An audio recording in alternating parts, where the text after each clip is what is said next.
Hey, it's Chris Jenkins joining me today for another one-on-one interview. The series continues with my man, my new best friend, Jermaine Carter. Appreciate you joining me. How you doing today? Appreciate you having me. I'm doing well. Hey, I got a question that I'm about to skip over, but I'm coming back to it because I got to go in order because I see that you got a little bit bigger. So we're going to talk about that.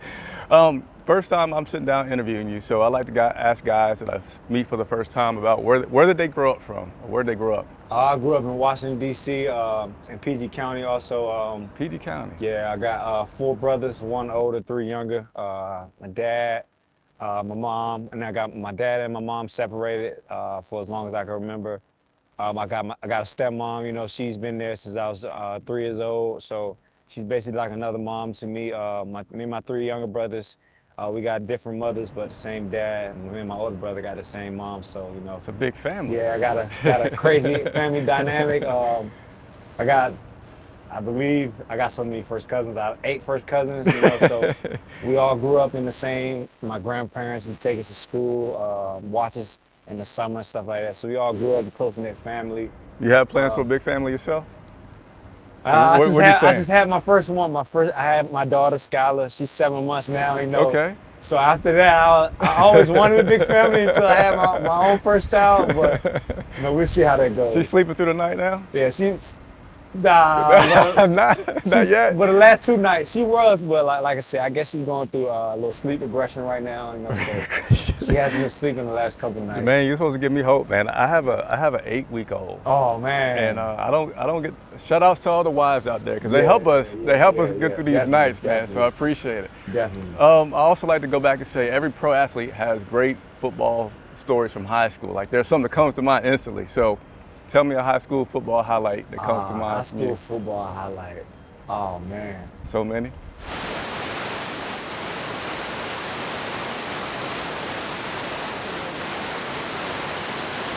Okay. Highlights by far my favorite, but one in particular, we played Poly Prep in New York. So I went to Frenship Collegiate in Washington, D.C. We traveled to New York to play, and I was playing running back, like I said. And I got the ball. It was like an ISO right downhill. Them simple plays back in high school, right? Simple plays, yeah, it's just ISO. And it was me and the post safety. He came up to tackle me, and I ended up hurdling him. So that was probably one of my favorite memories of playing running back in high school. Nice. Yeah. And let's go ahead and jump to the pros. I've read about you that you have a chip on your shoulder. Yeah. Right. Where does this chip on your shoulder come from? Talk about that for me. Well, I would say like always throughout my whole career, like I feel like, you know, people would say it's cliche or whatever, but I just feel like I was overlooked. I went to a Division I college, but before that, in high school, I didn't make All-Met in Washington, D.C. I wasn't all-conference before I transferred from my previous school. I wasn't any of those things.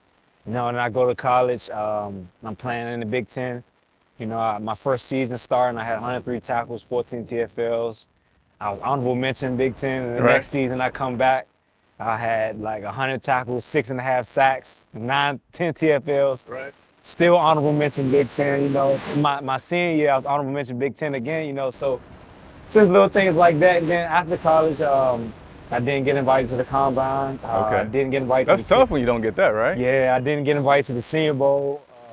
No college all-star games, NFL, PA. I didn't get invited to any of those things, you know. So those things kind of like drive me to like just prove people wrong. Yeah. Like, so like, that's always my mindset. I love to be able to say, I told you so. Okay, you're one of them people. Yeah. It might look like it flipped up a little bit. So I'm assuming that we're going to be all right. There we go. Now we good, now we good. Then let's just go and talk about your size, man, because it looked like you put on some weight from last season to this season. Yeah.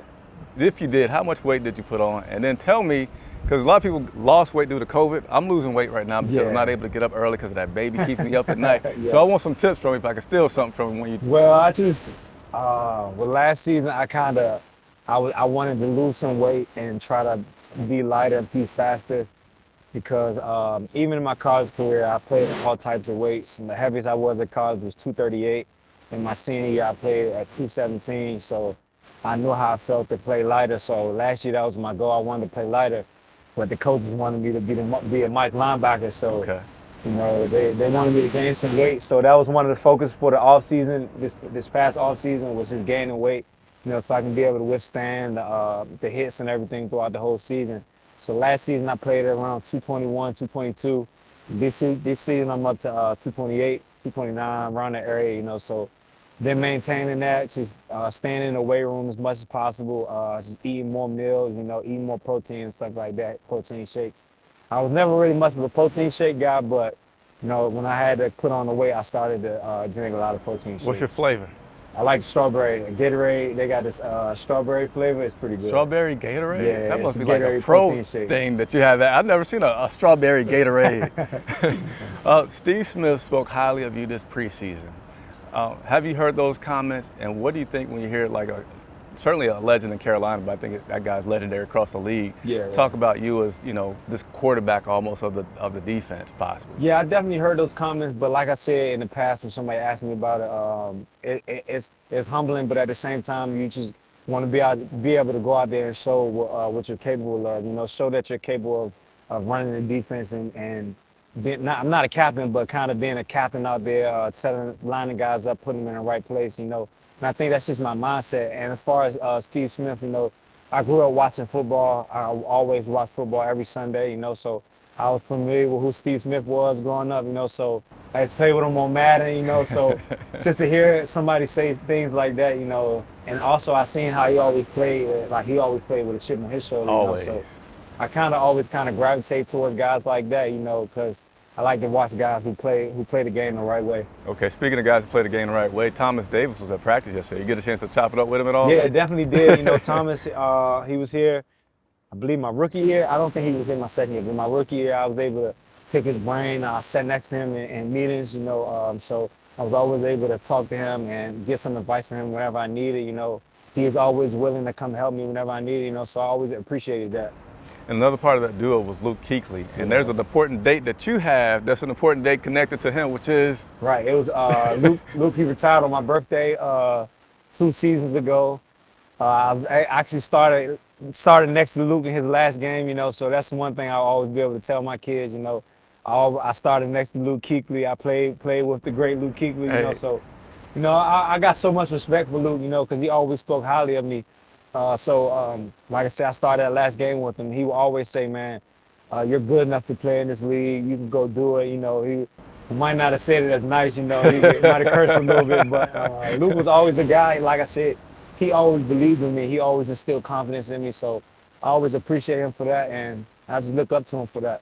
How does that touch you when somebody of that caliber kind of gives you that message? How do you receive that? How does it touch you? It's crazy because, like I said, he's a Hall of Fame linebacker, so for him to come in and just tell me that and just say things like that, it means the world to me because, like I said, he's a Hall of Famer, but when he tells me that, it's kind of like, nobody can tell me nothing, you know what I'm saying? Because Luke Kuechly, he's one of the best linebackers ever in my eyes.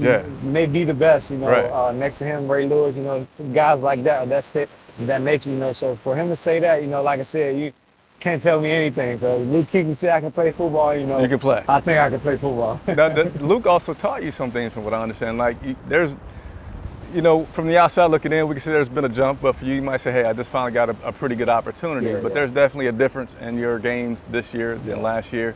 I know part of that was the physical part, but how much of film study was that part of your game for improving, and how much did Luke play a role in that for you? Yeah, see, I was always a guy who watched a lot of film, even in college. It's crazy because in college, I actually studied Luke. I used to watch film with Luke all the time. Did you actually watch film in college? Yeah, I actually watched film in college. Okay. I did. I won't say the name, but there was another guy that said, he said they watched film, but not too much. It was like basically once you wasn't required to watch film, I should say, on your own. Yeah, right. See, for me, like I said, I always said in college, I always felt like I was a football junkie. I just love football, so I just like to learn just as much as I can about the game of football, So like I said, I used to watch Luke all the time. I used to study Luke, Bobby Wagner. I used to watch TV, obviously, because he was playing next to Luke.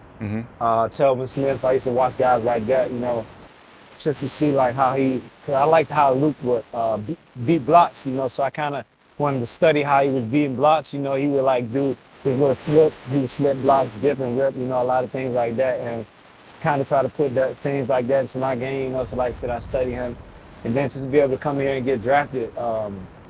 Luke is a humble guy. He was the first person that actually texted me when I got drafted. Really? You know, so Wow. like a lot of things like that, Wow. I will never forget. You know, because like I said, it's Luke Kuechly. He's a Hall of Famer. You know, he's texting me, congratulating me on being drafted. You know, and then I come here, like I said, he's telling me that like, I'm capable of playing in this league. You know, and even when he was a scout last year, he would still say the same thing. You know, when I wasn't playing early on. Yeah.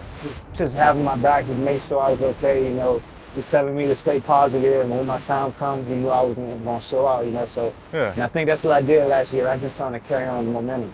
Yeah, that's I didn't know that you know, we just on the outside looking in now. We used to get in the locker rooms and observe some things. COVID is not allowing that. I'm not complaining. Yeah. Yes, I am. But did he ever go fishing with you? Or Man, I never went fishing with Luke. Would you go fishing or not really a thing? I'm not much of an outdoors guy, but you know, if I was invited, I would definitely take up the offer. You know, Right. you can't turn down the offer. You know, just to see what he's like outside of football. You know, because every time I've been with Luke, opposed to if we went out to eat as linebackers or something like that, you know.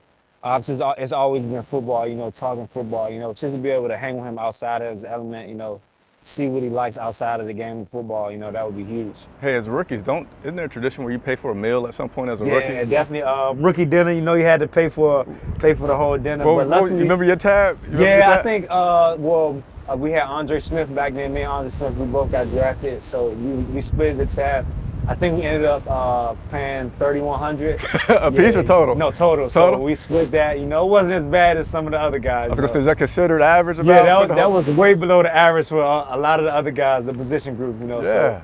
So Thomas Davis and Luke, they took care of us, and Shaq, they made sure they took care of us, and they didn't go crazy on the tab. So I'm appreciative for that. That's pretty cool. Yeah. Let's talk a little bit of football, man. This defense that you're playing on is a great defense. Yeah. What is making you guys play so well as a unit? I mean, it's great to watch. I think it starts with communication. I think we communicate well. You know, obviously sometimes we let some things happen, let some things out against the defense. You know, but I think we're just a tight knit group. We communicate very well. You know, and I think one thing is different this year. We've been spending a lot of time together outside of football. Like I said, we've been going out to eat I was together. hi, you're not an outdoor guy. You like to stay inside. Yeah, no, we've been going out to eat as a defense, you know, a lot, just spending time, getting to know each other, you know. And I think that's gone a long way for us, honestly. We've been doing it since week one, you know.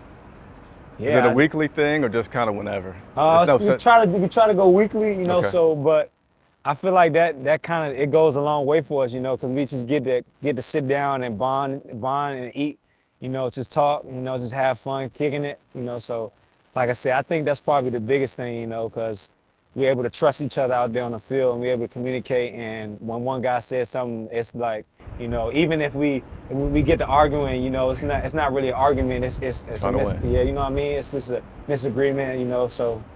Yeah, it's crazy. It's crazy. I can't understand. I can't explain it. But you love it. I can tell the smile on your face. You love it.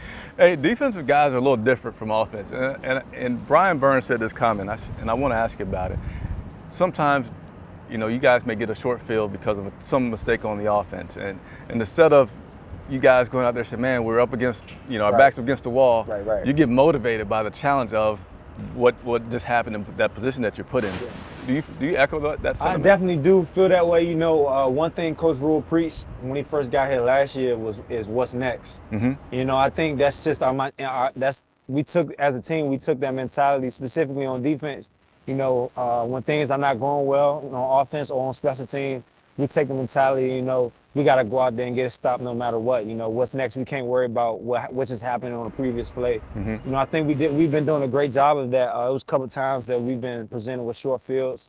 One thing I can remember specifically was Minnesota. Mm-hmm. We came out, they gave them a short field, first play of the game, I believe it was an interception. Yep. Defense came out and got a stop, you know, and I think that just speaks to what type of team Coach Rule is building. You know, it's just the mentality of the team. What's next? Okay, and then flip your mic. I didn't do a good job of doing your mic, man. No, that's my bad for not being good. All right, 2 remaining questions. Then I like to end with some fan questions because I love to say I work for the fans. So, 2 remaining questions. Your number was changed. Yeah. Really, number 4, right? Yeah, number 4 now. Where did that come from? And how much did that cost you? No, it actually didn't cost me anything, thankfully. So I wasn't sure if it would cost me, but like once it became available, I was like, man, I want to ask for that number. Well, I wore number 4 in high school. Okay. Like, I grew up in Washington, so my freshman year, I wore 21. I was a Sean Taylor fan. He was, rest in peace, is my favorite player ever, still to this day. Okay. So then when I got on varsity, I wore number 4, and I wore all through high school. And when I started wearing it, like I said, I got 3 younger brothers. They all started wearing it, playing basketball, playing football, so it's kind of like engraved in my family. Number 4, even my brother right now, he's playing high school football at the high school I actually played for, He wears number 4 now. My brother under me, he wore number 4. My youngest brother wore number 4, So it was kind of one of those things, like, once it became available, like I said, I wanted to jump on it and ask for it, And I was thankful when I was able to get it. Now, another guy changed his number, Shaq, to 7. Yeah. Is he the comedian of that linebacker area, or just, when he comes to press conferences, sometimes his openers are just hilarious? Yeah, Shaq is a funny guy, He's always loose and always energetic. Yeah. He's always willing to have fun, He's just always a joy to be around. Shaq is the guy who he was actually one of the guys who put together for the defense to, go out and eat and just get together and just fellowship, So, Shaq, I've been here for 4 years now. He's become like a brother to me. Yeah? Yeah. Okay, next duo is Shaq and Carter. Yeah, that's hopefully. You there right now. All right, let's go through these fan questions, and I'll let you get back to what you need to do. Fan question number 1, what kind of preparation goes into a game day starting from Saturday evening to kickoff? Oh, Saturday evening. Yeah. Man, preparations begins the night after the game. Right. After the game you just played. Yeah. On Monday night, or not Monday night, even Monday throughout the day, I like to watch a lot of film. I like to watch the team, every run the team has. Then Tuesday, I like to break it down, watch the personnel, go by personnel, 11 personnel, 12 personnel, whatever the team presents. Then Wednesday, me and Shaq, we get together, we watch some third downs after practice. We watch all the third down together. Friday, we watch, Thursday, I skipped Thursday, my bad. Thursday, we watch all the red zone together, so we break it down like that. Then Friday, you kind of just putting all your notes together, what you got, first and second down, all the runs, stuff like that. So you just piecing the whole game plan together on Friday. And then Saturday, man, that's just the day to review the notes, type them up again, and then just get ready for Sunday and just be ready to go on Sunday. So in other words, how dare you think it starts on Saturday? Yeah, preparation starts the day after the game. As soon as the game's over, you start preparing for the next team. But process-wise, I think you guys stay at the team hotel Saturday, right? Yeah, Saturday we stay Everybody at the team together, hotel. and then Sunday you guys are home games, game. free to come to the games. Yep. All right. What makes a defense? I already asked that question. Being somewhat from the area of Washington, do you have a lot of people that are going to be coming to the game this weekend? Oh, man. Well, I have my immediate family, my dad, my stepmom, and my 3 younger brothers. They're going to come to the game. Of course, my lady, she's going to come to the game. But not nobody other than that, The baby going to be here too? Nah, she's not going to be here. We're not bringing her out yet. Not yet. Earmuffs? Yeah, not yet. But when I went to Washington 2 years ago, I think it was about 30 people. But they got their own tickets besides my immediate family. There you go. My dad don't play that. You got to get your own tickets. Yeah. Oh, that's he nice. let people know if you want to come to the game, you got to get your own tickets. That's nice. Yeah, so when we played Washington in my rookie year, when we were in Washington, I had a lot of people come to that game. And last year we played in Washington, but it was COVID, so nobody came. They didn't have any fans, so yeah. I'm looking forward to this weekend, though. And it's hard to get by these days without a Cam Newton question. Yeah. You've been here before with Cam being here, right? With him coming back this season, not necessarily what has been different, but what things have you noticed, like, that's a Cam thing? Example, I know he used to dance a lot before practice outside, or he'd have his little scooter. So what things like that have you seen that you can share, like, of Cam that you've seen since he's been back? Well, after my first year, like I said, I was with Cam. So after we would win, he would play Beyonce, Irreplaceable. That. Yeah. Irreplaceable after the game, after we get a win. Yeah.